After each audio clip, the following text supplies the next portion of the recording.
அப்போஸ்தலனாகிய பவுல் ரோமாபுரியாருக்கு எழுதின நிருபம் 1 அதிகாரம். இயேசு கிறிஸ்துவின் ஊழியக்காரனும் அப்போஸ்தலனாகும்படி அழைக்கப்பட்டவனும் தேவனுடைய சுவிசேஷத்திற்காக பிரித்தெடுக்கப்பட்டவனுமாகிய பவுல் ரோமாபுரியில் உள்ள தேவப்பிரியரும் பரிசுத்தவான்களாகும்படி அழைக்கப்பட்டவர்களுமாகிய அனைவருக்கும் எழுதுகிறதாவது: நம்முடைய பிதாவாகிய தேவனாலும் கர்த்தராகிய இயேசு கிறிஸ்துவினாலும் உங்களுக்கு கிருபையும் சமாதானமும் உண்டாவதாக. இயேசு கிறிஸ்துவை குறித்து தேவன் தம்முடைய தீர்க்கதரிசிகளின் மூலமாய் பரிசுத்த வேதாகமங்களில் முன்னே தம்முடைய சுவிசேஷத்தை பற்றி வாக்குத்தத்தம் பண்ணினபடி, கர்த்தராகிய இயேசு கிறிஸ்துவானவர் மாம்சத்தின்படி தாவீதின் சந்ததியில் பிறந்தவரும் பரிசுத்தமுள்ள ஆவியின்படி தேவனுடைய சுதன் என்று மரித்தோரிலிருந்து உயிர் தெழுந்ததினாலே பலமாய் ரூபிக்கப்பட்ட தேவகுமாரனுமாயிருக்கிறார். அவர் சகல ஜாதிகளையும் அவர்களுக்குள் இயேசு கிறிஸ்துவினால் அழைக்கப்பட்டவர்களாகிய உங்களையும் தமது நாமத்து நிமித்தம் விசுவாசத்துக்கு கீழ்ப்படிய பண்ணும் பொருட்டு எங்களுக்கு கிருபையையும் அப்போஸ்தல ஊழியத்தையும் அருளிச் செய்திருக்கிறார். உங்கள் விசுவாசம் உலகமெங்கும் பிரசித்தமாகிறபடியினாலே முதலாவது நான் உங்கள் எல்லாருக்காகவும் இயேசு கிறிஸ்து மூலமாய் என் தேவனை ஸ்தோத்திரிக்கிறேன்.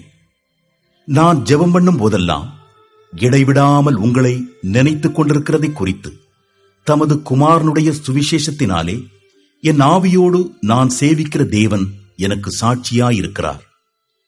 நீங்கள் ஸ்திரப்படுவதற்காக ஆவிக்குரிய சில வரங்களை உங்களுக்கு கொடுக்கும்படிக்கும் உங்களிலும் என்னிலுமுள்ள விசுவாசத்தினார் உங்களோடே கூட நானும் ஆறுதலடையும் படிக்கும் உங்களை காண வாஞ்சியாயிருக்கிறபடியினாலே எவ்விதத்திலாவது நான் உங்களிடத்தில் வருகிறதற்கு தேவனுடைய சித்தத்தினாலே எனக்கு நல்ல பிரயாணம் சீக்கிரத்தில் கிடைக்க வேண்டும் என்று வேண்டிக் கொள்கிறேன்.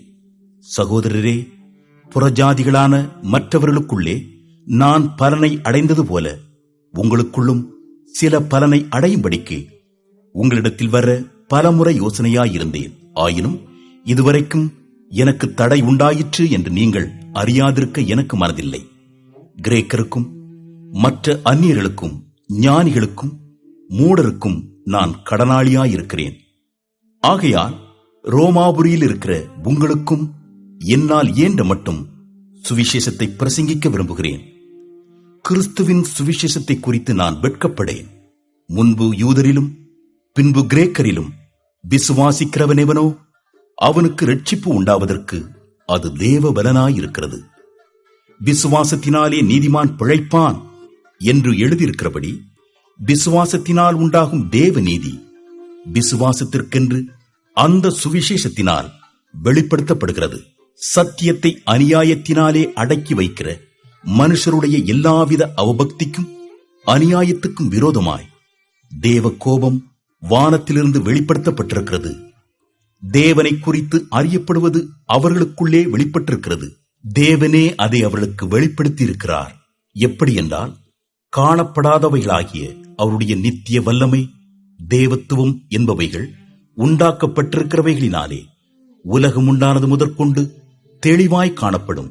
ஆதலால் அவர்கள் போக்கு சொல்ல இடமில்லை.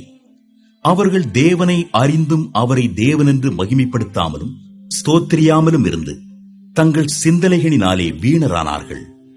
உணர்வில்லாத அவர்களுடைய இருதயம் இருளடைந்தது. அவர்கள் தங்களை ஞானிகள் என்று சொல்லியும் பைத்தியக்காரராகி அழிவில்லாத தேவனுடைய மகிமையை அழிவுள்ள மனுஷர்கள், பறவைகள், மிருகங்கள், ஊரும் பிராணிகள் ஆகிய இவைகளுடைய ரூபங்களுக்கு ஒப்பாக மாற்றினார்கள். இது நிமித்தம் அவர்கள் தங்கள் இருதயத்தில் உள்ள இச்சைகளினாலே ஒருவரோடு ஒருவர் தங்கள் சரீரங்களை அவமானப்படுத்தத்தக்கதாக தேவன் அவர்களை அசுத்தத்திற்கு ஒப்புக் கொடுத்தார். தேவனுடைய சத்தியத்தை அவர்கள் பொய்யாக மாற்றி சிருஷ்டிகரை தொழுது சேவியாமல் சிருஷ்டியை தொழுது சேவித்தார்கள். அவரே என்றென்றைக்கும் ஸ்தோத்திரிக்கப்பட்டவர். ஆமென். இது நிமித்தம் தேவன் அவர்களை இழிவான இச்சை ரோகங்களுக்கு ஒப்புக் கொடுத்தார். அந்தப்படியே அவர்களுடைய பெண்கள் சுபாவ அனுபோகத்தை சுபாவத்துக்கு விரோதமான அனுபோகமாக மாற்றினார்கள்.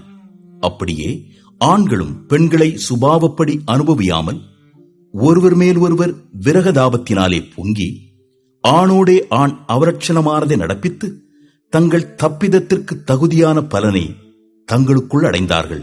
தேவனை அறியும் அறிவை பற்றிக் கொண்டிருக்க அவர்களுக்கு மனதில்லாதிருந்தபடியால் தகாதவைகளைச் செய்யும்படி தேவன் அவர்களை கேடான சிந்தைக்கு ஒப்புக் கொடுத்தார்.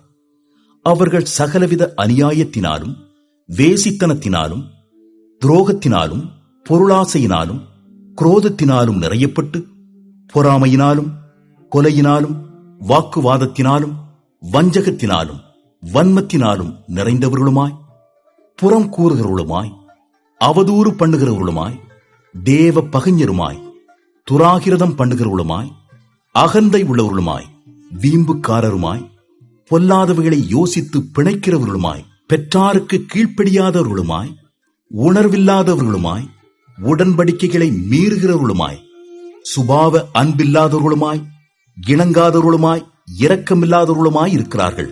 இப்படிப்பட்டவைகளைச் செய்கிறவர்கள் மரணத்திற்கு பாத்திரராய் இருக்கிறார்கள் என்று தேவன் தீர்மானித்த நீதியான தீர்ப்பை அவர்கள் அறிந்திருந்தும் அவைகளை தாங்களே செய்கிறதுமல்லாமல் அவைகளைச் செய்கிற மற்றவர்களிடத்தில் பிரியப்படுகிறவர்களுமாயிருக்கிறார்கள்.